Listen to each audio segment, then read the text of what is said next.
ராஜஸ்தான் மாநிலம் ஜெய்ப்பூர் விமான நிலையத்தில் CISF அதிகாரியை கன்னத்தில் அறைந்த விவகாரத்தில் ஸ்பைஸ்ஜெட் நிறுவன பெண் ஊழியர் கைது செய்யப்பட்டார். உணவு மேற்பார்வையாளராக பணியாற்றும் பெண் ஊழியர் பிற ஊழியர்களுடன் விமான நிலைய நுழைவாயில் அருகே வந்துள்ளார். அப்போது உரிய அனுமதி பெறவில்லை என கூறி அவரை போலீசார் தடுத்தனர்.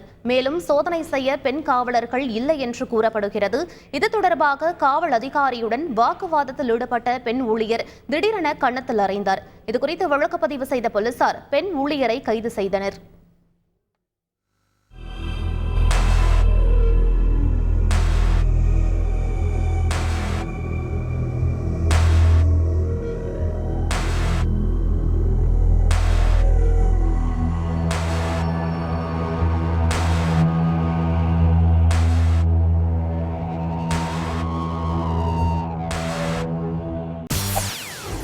செய்திகளை உடனுக்குடன் தெரிந்து கொள்ள உடனே சப்ஸ்கிரைப் பண்ணுங்க.